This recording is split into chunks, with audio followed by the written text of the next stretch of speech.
Hey, welcome back to Run the Numbers. Quick heads up, Kyle Poyar and I launched a new show called Mostly Growth. It's where we dig into how companies actually drive growth, pricing, go-to-market, and everything in between. The episode you're about to hear first premiered on Mostly Growth yesterday, and there's already another episode out now that won't be shared here at all.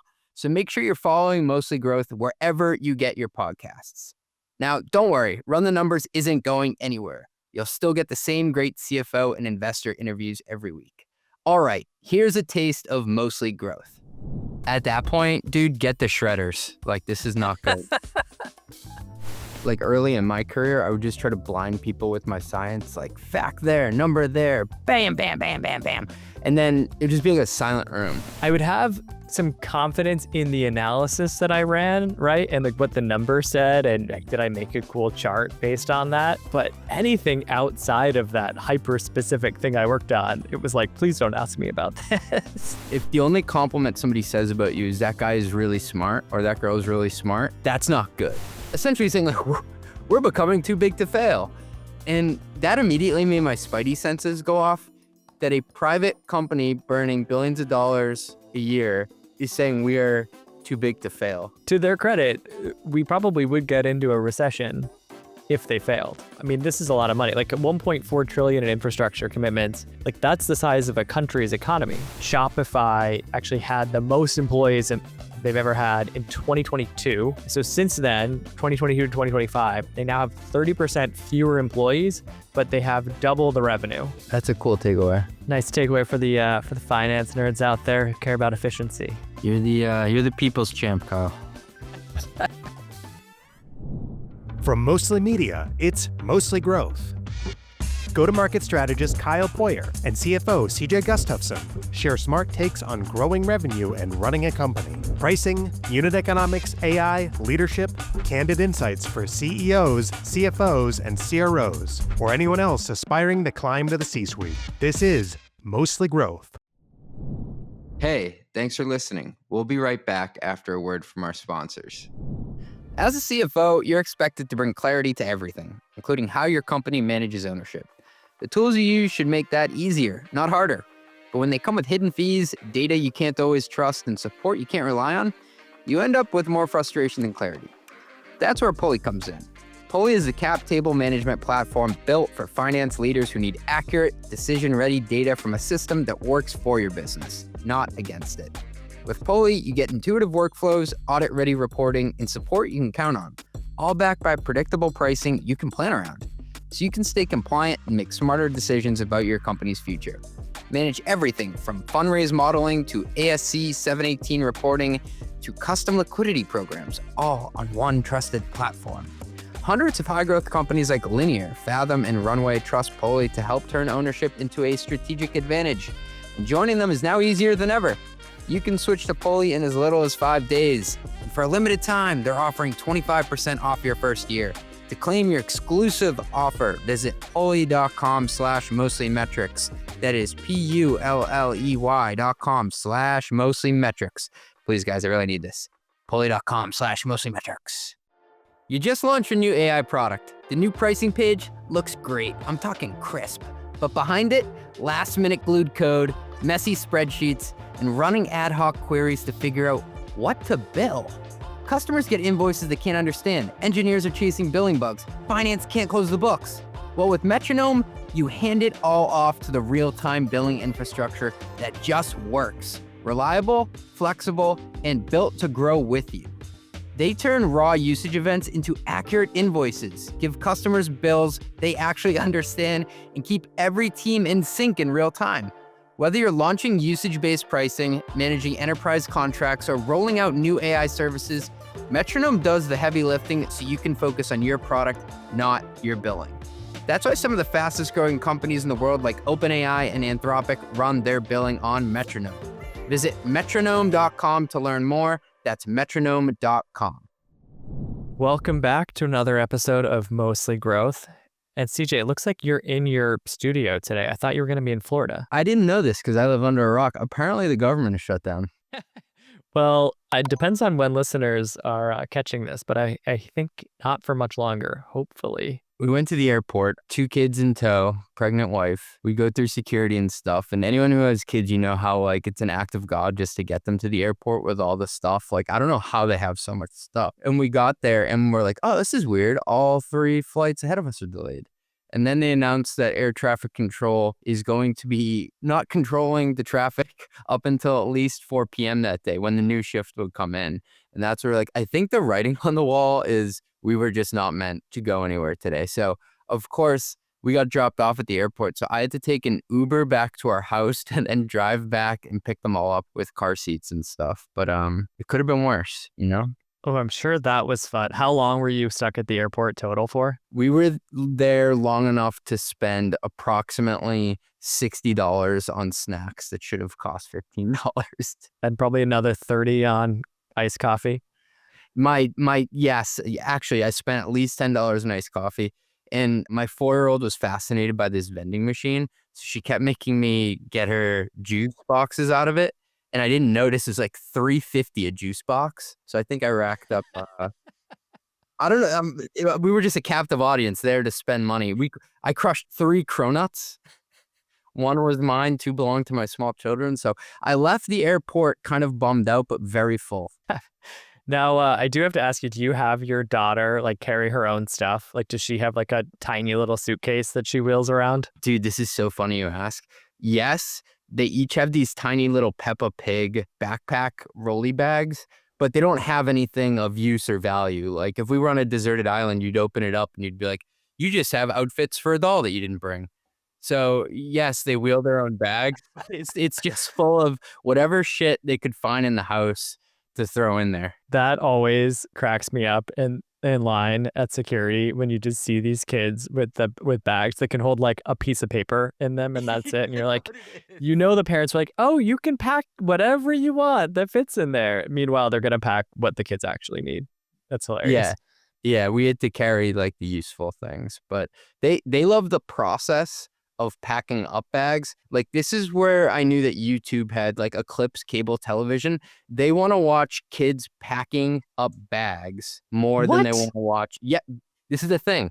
Kids packing up suitcases to go on vacation.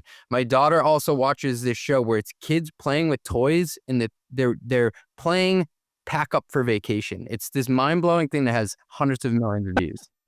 This is the world we live in. Just have them take that energy and apply it to cleaning the room, and you'll be golden. It's harder. Just gotta start like queuing up to the playlist videos of kids cleaning up their room, kids sweeping, kids doing chores. All right, Ben, what should we talk about first today? Well, Lord knows that I'm mostly the former, but I want to know, what's the best thing to be? Would you rather be right or would you rather be useful? Well, it's a great question. What prompted this is that Sarah Charlton from Growth Systems wrote a great newsletter with the title called From Being Right to Being Useful.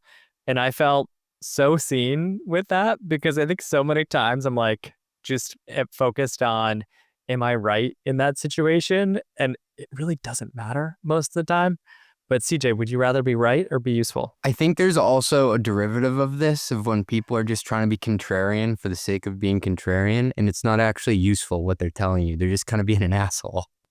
Yeah, I think that happens a lot. The evolution I think people go through at work and that everyone needs to kind of learn over time is that when you're junior, you're the one who's like doing the analysis. The numbers have to be right. You've got to know the methodology. You've got to know the footnote on slide 67 if you're in banking, and you got to spell check that, right? So it's all hinging on, are you accurate in that specific thing that you're doing? And then over time, like the altitudes of communication start to change. You're not at like the ground floor. You've got to communicate to people in a way that influences them. And it doesn't actually matter like what that footnote says, or is that data 100% accurate on the slide? It's, are you talking in a way that the other person can understand, and can you actually change their mind about something? My favorite part of this piece was the communication aspect, because like early in my career, I would just try to blind people with my science, like fact there, number there, bam, bam, bam, bam, bam. And then it'd just be like a silent room. I'd be like, wow, I must have like really impressed them there. But then I noticed that the people that I was presenting to were 2 or 3 levels above me, and they're probably sitting there like, okay, you just basically, you could have just read me like the Red Sox starting lineup batting average. I don't really know what to do with those numbers. And you have to elevate it, to your point, Kyle, to packaging it into something that they can digest and then use it for something. I think just about everyone has to kind of decide on a path in their career too. Like, do you go down the path of being the subject matter expert who knows more about this like hyper specific thing than anyone else? Or do you go down the path of being like a people manager, an exec, a leader? There really are like two roads that diverge, because if you're the subject matter expert, you got to be right and you've got to know about this hyper specific thing.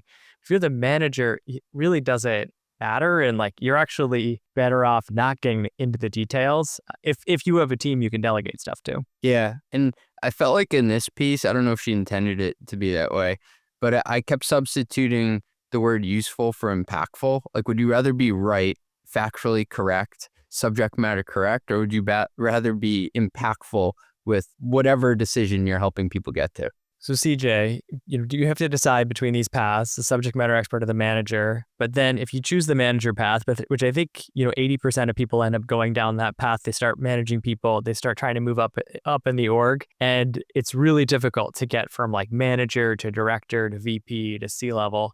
You did that, and you actually got to C-level at like a really young age. How did you get promoted, and what would you tell the aspiring CJ out there? Well, thank you. That's very kind of you.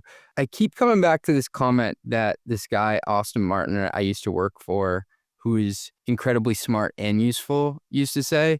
And that's, if somebody can say, if the only compliment somebody says about you is that guy is really smart or that girl is really smart, that's not good, because it means like they couldn't draw it to some sort of impact within the org or the capability to use your smart with something. It's like they're just using that adjective because they don't know else where to take it. So I'm probably butchering it, but he used to always say, like, if the nicest thing or the best compliment someone can give about someone on your team is that they're really smart, that they need to go further in order to get to the next level.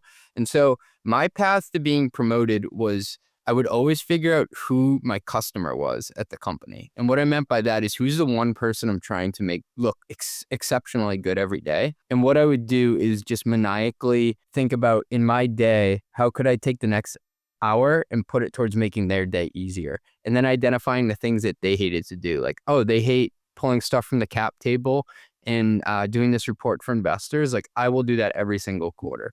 And so for me, it was honing in on using what I was somewhat smart at to be as useful as possible to make the person in front of me look good, because I knew that when it came to promotion time, I would speak up for myself, which is something that I also encourage people to do. Like, if you want a promotion, you should be extremely upfront about it, not in like an obnoxious or I'm better than other people way, but just be clear that that's what you want. And I would bring it up then. And I think they would think back to all the times that I made their day better. See, it's interesting because I think I ended up going down the different path between the two of us. And maybe it's because I spent so much time in consulting and then venture where, it's just smaller organizations. But I ended up just trying to learn as much as I could to then be like a domain expert in different topics, and then try to actually take the extra time I had, and instead of being useful to, maybe other constituents at my company and take work off their plate, I was like, let me take this domain knowledge that I just have and like, let me get this out there. Let me post about it on LinkedIn. Let me write about it. I started writing, I was in consulting and I started writing a study when I was like 23 years old that ended up getting picked up by like The Guardian and other news outlets. And I just like leaned into that expertise and trying to use the expertise to, be bigger than I was externally. It's a like totally different path. It ended up working in a different way, but like not in the way that it worked for you. Did you ever have some imposter syndrome about this larger than life appearance online and then you being in the moment still trying to figure stuff out? Oh, yeah.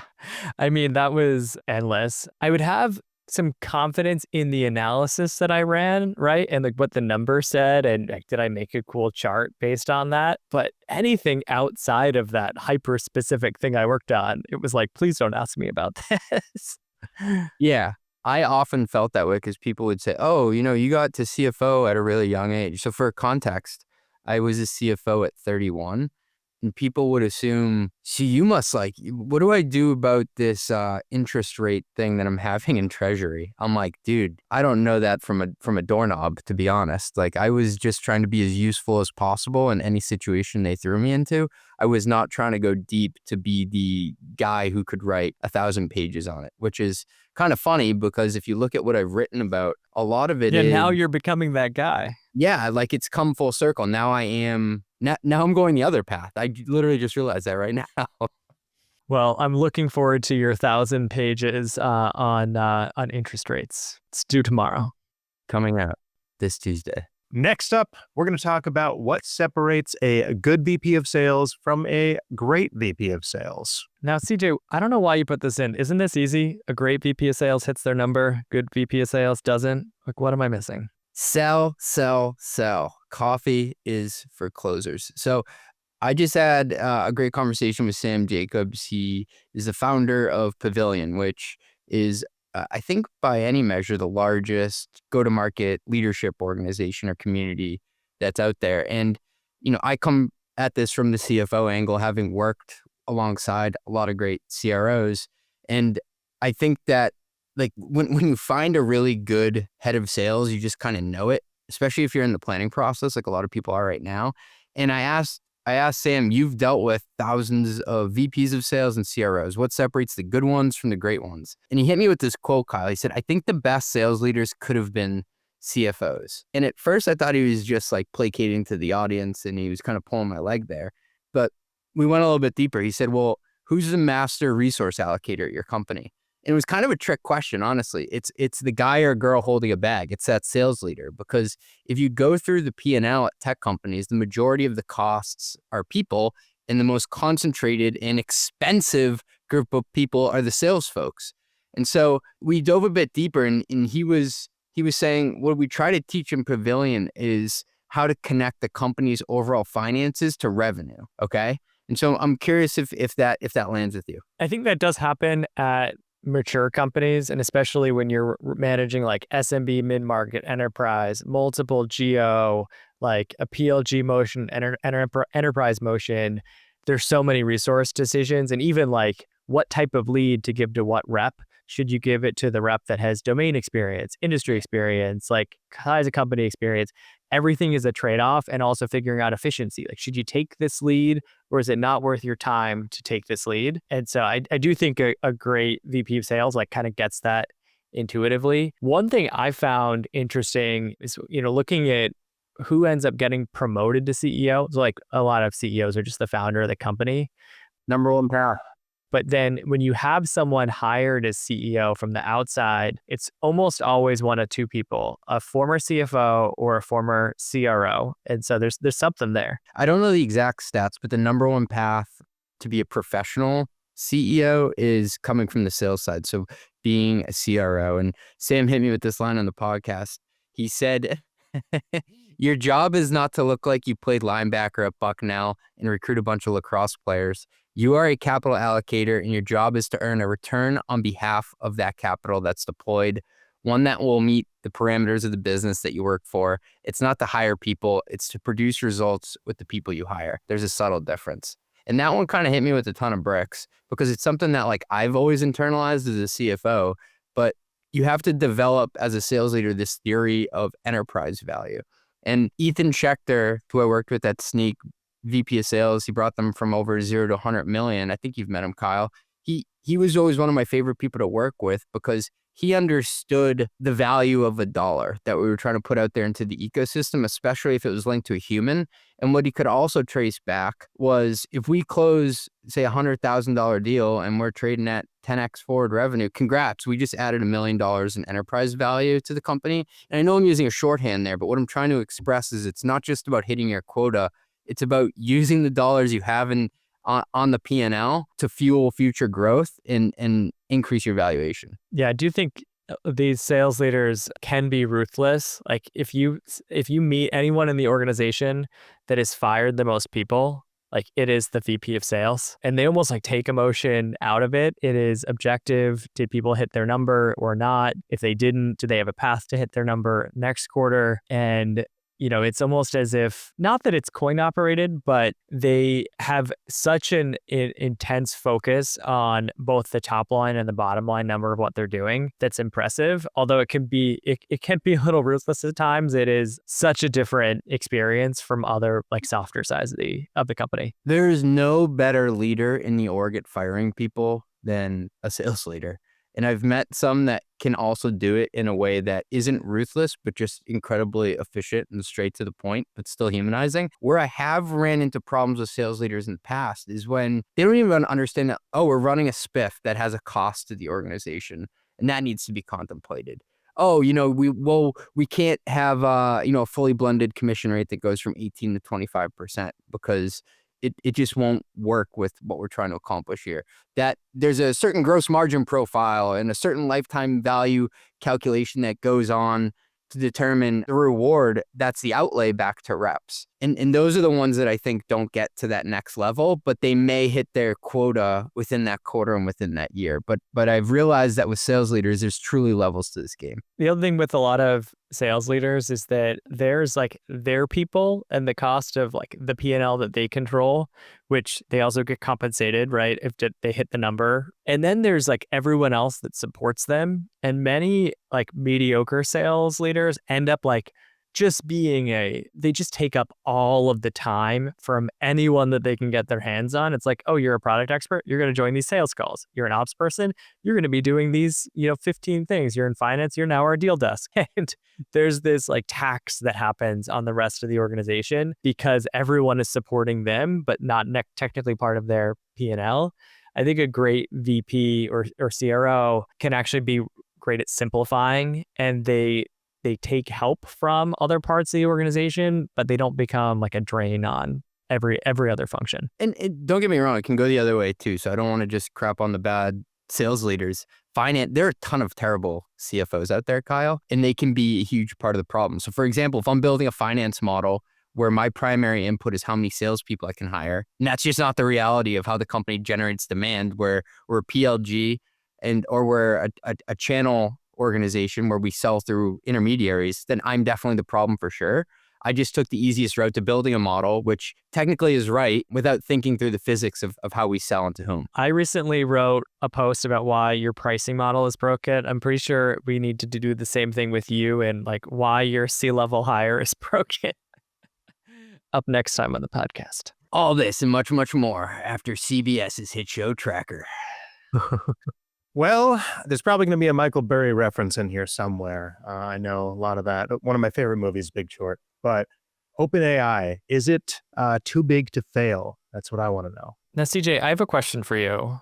What? Is it a good sign if the CFO says, don't worry, the government can always backstop us? At that point, dude, get the shredders. Like, this is not good.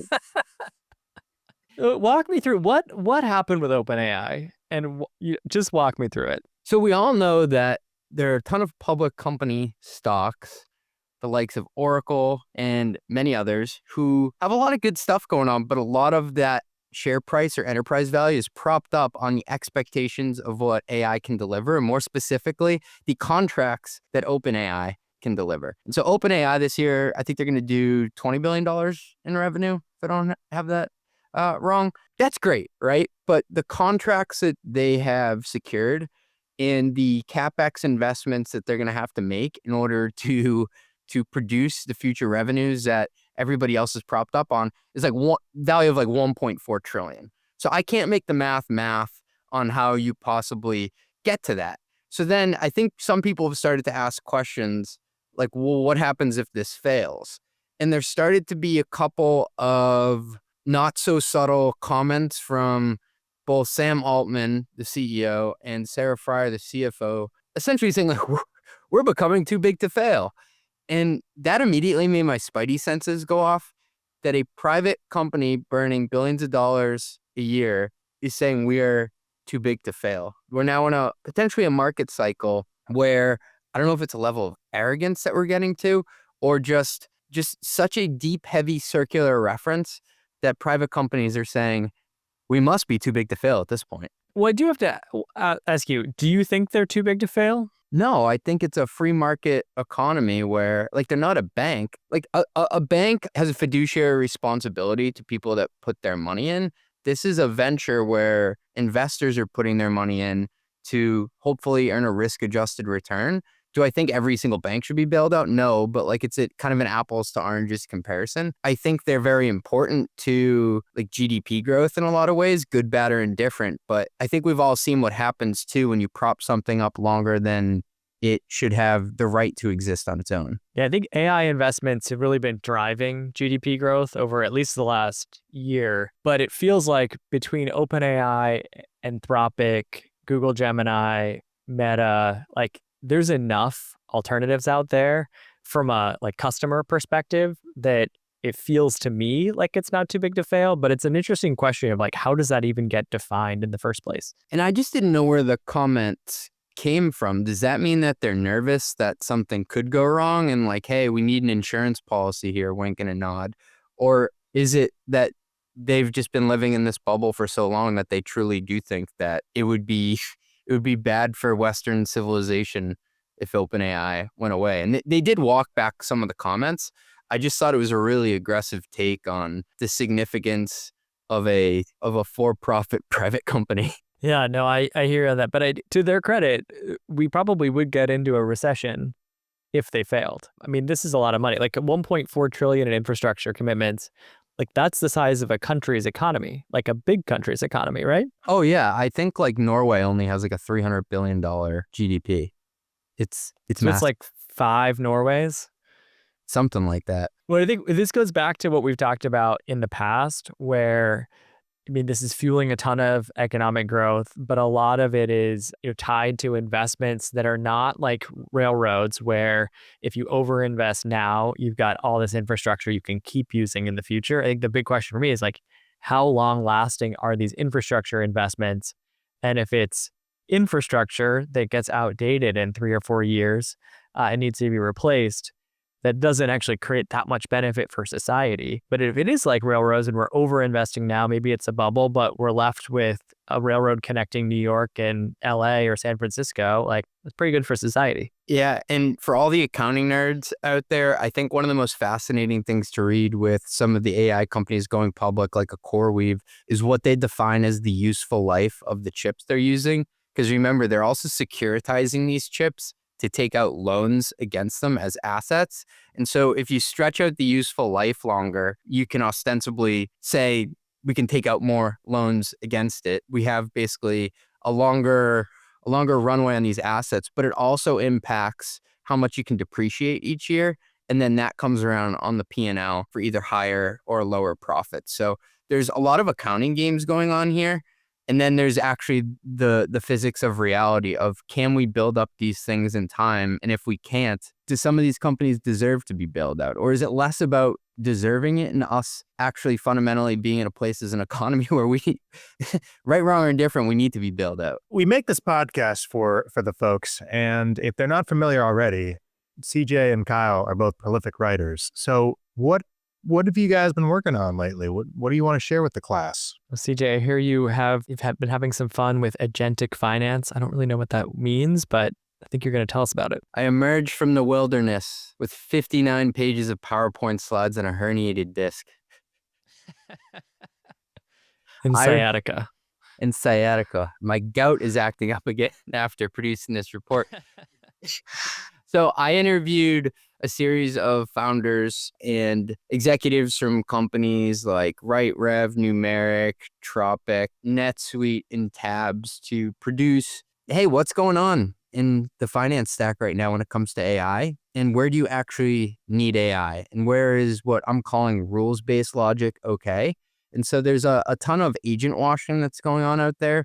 It's kind of going back to the term greenwashing, when companies act like they're doing good stuff for the environment. This is like when, hey, it's agentic, it'll do everything for you. But really, it's just basically like either a PDF scanner or a fancy chatbot. And so what I did was dig into what's going on across all different layers of the stack, from FP&A tools to core accounting systems like ERPs to invoicing and billing. And what came out of it are 13 market maps that I'm pretty proud of, and which inevitably people will yell at me online because no one's ever happy with the results of a market map. Yeah, I've never been yelled at more than by not including a pre-seed company in my market map. There's always one of them. A couple of companies that approach me and they're like, why are we in that quadrant? We are for the largest of enterprise. And I'm like, bro, you have 2 customers and you've been around for 9 calendar months. So I can't put you there. I'm sorry, but I love what you're making. I love the effort. But yeah, no one's ever like, thank you for where you put me in a market map. There's always something wrong with it. Maybe just one takeaway for readers, like what's the number one thing that most finance orgs don't automate, but they should be using like an agentic finance stack to automate? Ooh, that's a really tough one. So I used to have a lot of wasted cycles when it came to procurement with just getting the requests up and running. Now, you still need a human in the loop to make the final negotiation and go or no go if you want to purchase it, and also say, is this within budget? But I think there are a lot of tools out there. So Tropic is one of the sponsors of the report, and they will help you spin up the requisitions, which to me have always been the biggest pain in the ass, but you need to do it in order to show the auditability of the workflows of who wanted what, and then to say, was this even in budget? And then they also take out a lot of the grunt work around how do I get the right numbers to feel comfortable with purchasing this? So I think there's a lot that's going on in procurement. I know you asked for one, but I'll give you one more. When it comes to looking through contracts for complicated or co-termed SaaS deals with multiple products, I had always struggled with making sure there wasn't any revenue leakage from period to period. So the ability to take vast amounts of data that are locked in documents, locked in emails, locked in different places, and get them into one core source of truth for that, I think is great. And Tabs is innovating in that space. But if you want to check out all the market maps and some of the stuff you actually don't need AI for, which I guess I'm zigging when others are zagging, then I would download the report. Nice. Well, on my end, we released the 2025 SaaS Benchmarks report. This is something I launched at OpenView in 2017. It's one of the first things I did at OpenView is I kept getting asked by portfolio CEOs like you, hey, what's a typical growth rate for a company my size? How much are companies investing in marketing? What's the typical headcount in engineering? It was getting so many questions about it. And I had only data from public companies, but no data from like smaller private companies. And so started running this report. It's now in its 9th year with about 5,000 respondents total, which is just like wild. DC 5,000? And we just dropped the report. That's crazy. Yeah, it's a lot of companies have participated. And so the like time series data is really great. A couple takeaways for folks that are interested. In general, like we've heard that this is a big year of change and disruption and transformation and AI, blah, blah, blah, blah, blah. But when I looked at like what's good and great for things like growth rate, CAC payback periods, net revenue retention, et cetera, the numbers are actually like quite similar to last year, which was quite similar to the year before. And so I think the big thing is like we're talking about everything changing a lot, but the metrics haven't changed all that much. So you're not getting outdated as fast as you might think. There's a lot of good data. I think the full report's like over 60 pages. It's a lot. Kyle, I skimmed through the report, and what struck me is a lot of companies have growth rates a lot lower than headlines in the news. It's only if you're going at 500% year over year do you seem to get a TechCrunch headline these days, but it's just not the reality of what's out there. And also, net dollar retention rates, the same story as last year. It's the best growth lever, but it's the hardest to keep up. Yeah, I think that's right. I mean, if you only read TechCrunch or listen to VC podcasts, companies should be hitting 100 million ARR in 1 year or they're not fundable. But just to put that in perspective for folks, the top quartile growth rate, so what the top 25% of companies were doing in the survey, at sub-million ARR was 300% growth. At 1 to 5 million ARR, top quartile was 100% year-on-year growth. At 5 to 20 million ARR, it's 70% growth. So below that triple, double framing. And then from 20 to 50 million ARR, top quartile is only 40% growth. So if you're, at that 30, 40, 50% growth, you're not doing something wrong. That's actually what, even the top quartile are doing for that size. That's the number that hit me the hardest, Kyle, the 30 to 40% growth for companies that are approaching what you would hope to be pre-IPO scale within the next 18 months that I was like, oh, that's actually what's going on. Let's be real about it. Yeah, it hasn't changed that much. I mean, there's some AI companies that are breaking the norm, but in general, the more things change, the more they stay the same. I think the other thing I do want to share, so growth rates have been remarkably stable the last couple of years, but companies are doing that with many fewer employees than they had before. And so an example that Jason Lemkin from SaaStr had shared was that Shopify actually had the most employees they've ever had in 2022. So since then, 2022 to 2025, they now have 30% fewer employees, but they have double the revenue. My quick math says that the ARR per employee essentially tripled during that period. So they're now generating about 1.3 million in ARR per employee, which is like wildly more efficient. And so I think that is actually one of the trends that has changed a lot over the last couple of years, is that growth rates have stabilized, but team sizes have actually gone down over time. That's a cool takeaway. Nice takeaway for the finance nerds out there who care about efficiency. You're the people's champ, Kyle. One final thing I will share, because we did ask about AI in the report, so I've got to share some stats there. We hear AI is being blamed for companies, doing layoffs, reducing headcount. In the survey, about 2 in 3 companies did say that they reduced headcount due to AI. So whether it's like instead of hiring an extra 2 people, they hired 1, or maybe consolidated roles. We then asked, where did you reduce headcount due to AI by function? The biggest function was actually engineering. So 42% of folks in the survey said they reduced headcount in engineering because of AI. That seems to be where people are seeing the most value from these AI tools, whether it be Cursor, Claude Code, Lovable, Bolt, Replit. There's like a million of them, but GitHub Copilot, these seem to actually be helping out on productivity. I do think it's like a huge distinction that people often don't make when they just gloss over and say, not as many jobs out there. Is it you're hiring less people than you were previously planning on hiring, like net new isn't increasing? Or is it that you're literally laying off or firing people? I just think those are 2 different stories. Yeah, so for some of these big companies like Amazon recently or Microsoft recently have announced layoffs of like 10% or whatever, and they've blamed it on AI. I think that's like a nice scapegoat for companies because it sounds better than saying something else. It makes them sound more innovative. The reality for most companies here is that they've kept their existing headcount pretty similar. They've cut back on new hiring, and they haven't backfilled as many roles when there is attrition. And so it's not necessarily layoffs, but over the course of a year or 2 years, if you're not backfilling as much and you've got some natural attrition and you've grown 30% per year, that ARR per employee like goes up pretty dramatically without having a layoff. We shall converse about my sleepy little guys, my guys that need some coffee. Maybe your Nespresso is finally broken, because this is just something interesting that you read at 2 a.m. Yeah, maybe we've just had too many pumpkin cream cold brews. Yeah. Hey. I'm all hyped up on the sauce, but I come bearing good news for you, Kyle. What's that?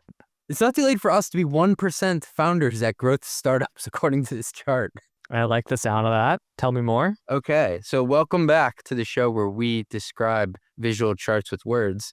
And this chart shows that most top tier founders actually hit their stride in like the 40 to 42 range. Not like the stories that you hear online about, Facebook, Mark Zuckerberg, Evan Spiegel, Snapchat, basically any AI founder that was born after 9/11. What we're seeing is that the most successful founders really hit their stride and built something durable after their 40th birthday. So I just thought it was very different than the overall vibes of what you see. And so the chart says 5 years after founding. Is this like how old people were when they founded the company, or 5 years after? When they founded the company. Okay, so the peak time to found a company is like 40. That apparently seems to be like the midlife crisis time. Like, I've hit 40, I'm over the hill, better start a SaaS company.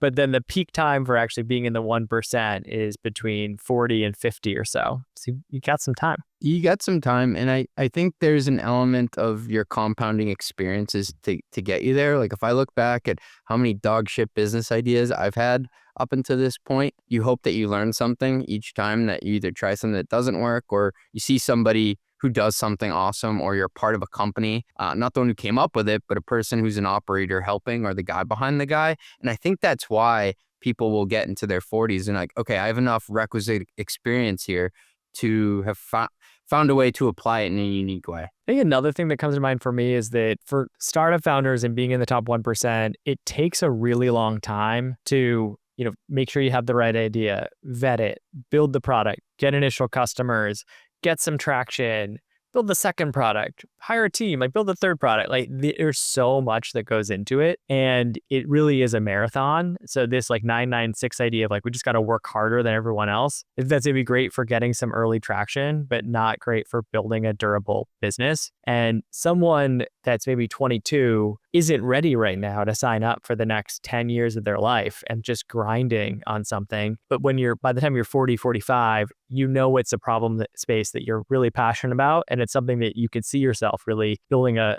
long career based on. And I feel like I kind of hit the cliche part at first about, now I have enough experiences. I think what doesn't come across in the chart, and which is often glossed over, is that founders are more successful when they're older. I think in a big way because their networks have matured to a point where they know the right people that they can hire to help them accomplish that dream. And they've also made relationships with investors who may fund them. So it's not just the experiences, but your network has matured to a point to be that force multiplier. Plus, always helps to have a little bit of gray hair when you're selling someone a 6-figure deal. Instead of having a midlife crisis and getting a Harley, you're like, I'm going to start a B2B enterprise MarTech company. Hey, that sounds like something I would do. Yeah. Midlife crisis, responsible for the most successful 40-year-old founders. The new HubSpot. Next up, it is something that one of you guys tried this week. Something I tried this week. I'm curious, before I tell folks, I'm curious to ask CJ a question. When's the last time you've had your HVAC cleaned? Or do you have an HVAC system? Whenever my father-in-law came over and said, "You're useless. Let me get in there and do this the real way." I'm not like very handy, Kyle. This is very terrible. I don't think we've ever tried cleaned.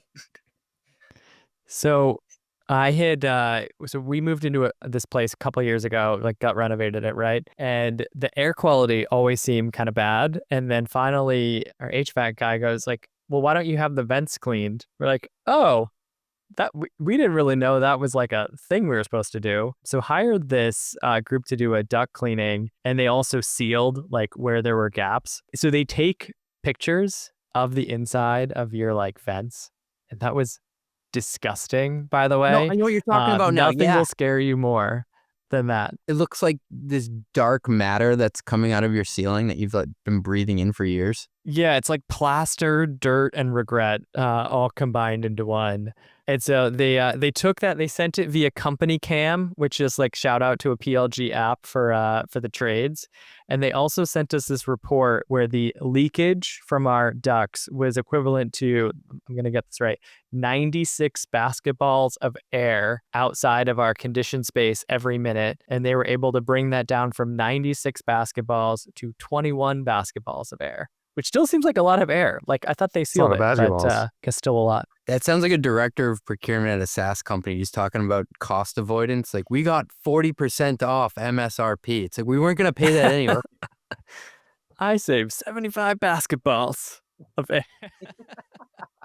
What'd you try this week? I just said I wasn't very handy. Definitely not a good candidate to get up on a ladder that goes pretty high up. And I'm in a flood zone, kind of close to the water. Wait, how tall is your house? It's pretty high up. How many basketballs tall is it? It's like 74 basketballs tall. But I was not going to get up there and hang the Christmas lights. And so we kept passing these signs. So this marketing work, they look like the signs you see for like 5K road race this weekend of like when you pass like some area with grass in town. It said, "We'll hang your Christmas lights." And so these 3 guys came over and they hung up, like professionally put up lights and stuff. But it's funny because they did it at nighttime. I have no idea why they would want to get on a ladder at nighttime, but I don't think my neighbors saw them show up. So they probably think that I went like next level hanging these Christmas lights in incredibly dangerous spots on the corners of the roof. It looks great. but I do kind of feel like a bum for paying someone else to bring the holiday cheer to my house. Did you provide the lights or did they bring those? They bring it all, and they don't even use nails. They have some sort of voodoo magic that makes it just stay up there with clasps, but it goes like, it looks impeccable how it goes around the edges of the house, the gutters, like near the windows and stuff. It's pretty next level. How much does this kind of thing cost? So it's funny you bring this up because I almost put it into the pricing section, pricing in the real world. Like, is it per square foot? Is it per light? Like, what are we talking here? They send you a proposal. I think and I don't think it's per light. I think it seemed like they had 3 packages and we took like the middle one. And I think it was $1,800 for them to put it up and take it down. What? Well, mind you, I don't have to pay for any of the materials and that covers the labor. I've got to as well. start a services business with like you as my only customer. This is the 1% company I'm going to found. Yeah. There are a lot of companies probably getting the best of me right now with anything around the house.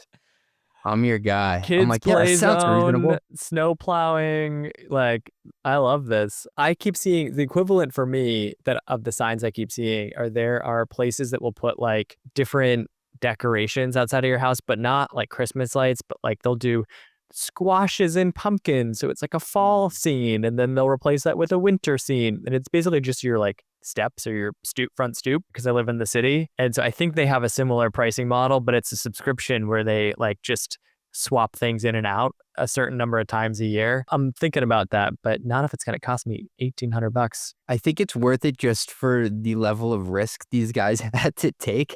They hung a wreath in an area of the house that like you would have to take a helicopter to get to. Not that the house is big or anything, but it's like there's nothing near it to climb onto and there's no window near it. So I have no idea how they did it, but I'm glad I was not up on that ladder. So you're going to get like mad props from your neighbors for how good your house looks. Oh yeah. I guess their retention play is if it looks so good and you get all these compliments from your neighbors, you're going to be like fully expected to do that every year, and you're not going to be able to replicate it. So like that's their lock-in. I think we got to put photos of your house on this YouTube video. I don't know about that, man. Then people will find out. I want to see what this wreath looks like. They'll figure out that I'm living in a van down by the river. Mostly Growth is a Mostly Media production. Executive produced by Ben Hillman. That's me. Nothing said on this podcast is intended to be business or investment advice. It's the sole opinion of CJ, Kyle, and Ben. Just some guys who love talking growth. Mostly. If you like this podcast, hit subscribe. Give us 5 stars or hit like. The algorithm overlords thank you. Drink water, call your mom, and have a great day.